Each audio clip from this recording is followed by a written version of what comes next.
দেশের ক্রিকেট সবচেয়ে উজ্জ্বল তারকা অনেকদিন ধরেই ধ্রুব। 24শে জুলাই গণ অভ্যর্থনার পর কোথাও নেই সাকিব আল হাসান। তিনি চেয়েছিলেন বাংলাদেশের জার্সি গায়ে চাপাতে, দেশের মাটিতে দলের প্রতিনিধিত্ব করতে। এতদিন সেসব না হলেও সাকিবকে আবারও ফেরানোর কথা ভাবছে বাংলাদেশ ক্রিকেট বোর্ড বিসিবি। বিসিবির বোর্ড সভা শেষে বিসিবির মিডিয়া কমিটির প্রধান আজাদ হোসেন সংবাদ সম্মেলনে বলেন, যদি সাকিব আল হাসান অ্যাভেলেবেল থাকেন এবং ফিট থাকেন এবং অ্যাক্সেসিবিলিটির সঙ্গে যে ভেন্যুতে খেলা হবে সেখানে যদি উপস্থিত থাকার মতো ক্ষমতা থাকে, অবশ্যই বোর্ড তার নির্বাচন প্যানেলে সাকিব আল হাসানকে পরবর্তী সময়ে দলের জন্য নির্বাচন করবেন।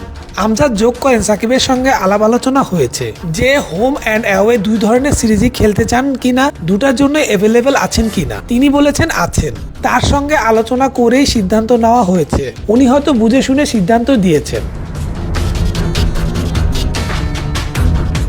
বিসিবির আরেক পরিচালক আসিফ আকবর বলেন, সাকিব ব্যক্তিগত ইস্যু কিভাবে কি হবে এটা আলাদা ব্যাপার, সরকারের বিষয়। আমরা বোর্ডের পক্ষ থেকে তাকে চেয়েছি, আমাদের বোর্ডের যে চুক্তিতে প্লেয়ার তালিকা হবে সেখানে আমরা সাকিবকে রাখার প্রস্তাব রেখেছি। সাকিব দেশে এসে রিটায়ার করবে, এটা তার একটা ইচ্ছা। টি-20 ও টেস্টকে বিদায় বললেও ওয়ানডে ক্রিকেটে এখনও অবসর নেননি সাকিব। বিশ্বজুড়ে ফ্র্যাঞ্চাইজি লিগে ডাক পেলেও দেশের হয়ে খেলা হয়ে উঠছে না সাকিবের। Please subscribe our channel to get more information about Sports World.